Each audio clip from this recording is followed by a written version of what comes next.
اس میں اگر ٹھنڈے دماغ سے سوچیں تو اس میں سراسر ہے غریب کا فائدہ، لیکن جب یہ آسمانی علم کے سامنے، اللہ اور اس کے رسول کے حکم کے سامنے اپنی جو ان کی ناقص عقل ہے اس کو عقل کل سمجھتے ہیں تو ہمیشہ گمراہ ہوتے ہیں اور دوسرے لوگوں کو بھی گمراہ کرتے ہیں، ان کے ذہنوں میں بھی یہ اشکالات آتے ہیں۔ اور بھی اس کا جواب بنتا ہے کہ یہ جو کہتے ہیں کہ بھائی غریب کی مدد کر دو، شادی کرا دو وغیرہ وغیرہ، بات سمجھنے کی یہ ہے کہ جو عید الاضحیٰ ہے یعنی کہ جو قربانی ہے یہ ایک مستقل عبادت ہے، جیسے ایک نماز مستقل عبادت ہے کہ نماز کا وقت ہے تو آپ نے نماز پڑھنی ہے، یہ نہیں ہے کہ نماز کے وقت آپ قرآن پڑھ لیں، تو قرآن پڑھنے کا علیحدہ ثواب ملے گا لیکن نماز چھوڑنے کا علیحدہ گناہ ملے گا آپ کو، ٹھیک ہے۔ اس کے بعد اگر روزہ ہے تو روزے کی جگہ روزہ رکھنا ہے، حج اگر فرض ہے تو حج کی جگہ حج ادا کرنی ہے، زکوٰۃ اگر فرض ہو گئی تو زکوٰۃ کی جگہ زکوٰۃ کی ادائیگی کرنی ہے، یہ نہیں ہے کہ زکوٰۃ کی جگہ آپ کو چھوڑ کریں۔ تو اسی طرح ایک مستقل عبادت ہے، قربانی کا وقت آیا تو قربانی کی مدد کریں، جب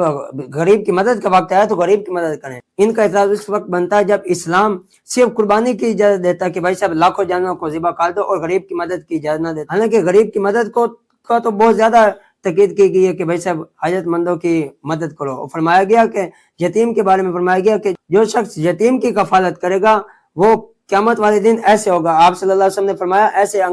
ایسے انگلیاں کی اور فرمایا یعنی کہ وہ میرے ساتھ اس طرح ہوگا جیسے یہ دو انگلیاں ملی ہوئی ہیں، یعنی کہ اسلام میں اس طرح غریبوں کی مدد کرنے کو کہا گیا ہے۔ اس طرح کے یہ جو اعتراض اٹھاتے ہیں یہ صرف اسلام کی تعلیمات پر اعتراض اٹھاتے ہیں۔ اگر یہ اپنے ایڈیے دیکھیں، اب کرکٹ کے میچ کو دیکھ رہے ہیں، یہ جو ٹورنامنٹ کرائی جاتے ہیں ان پر لاکھوں ڈالر خرچ کیے جاتے ہیں، ٹورنامنٹ یہ جو کرائی جاتے ہیں،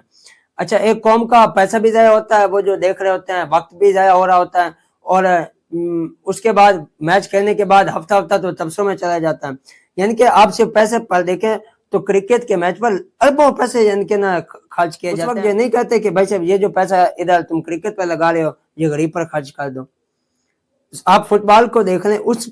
کے میچ پر بھی کتنے اربوں روپے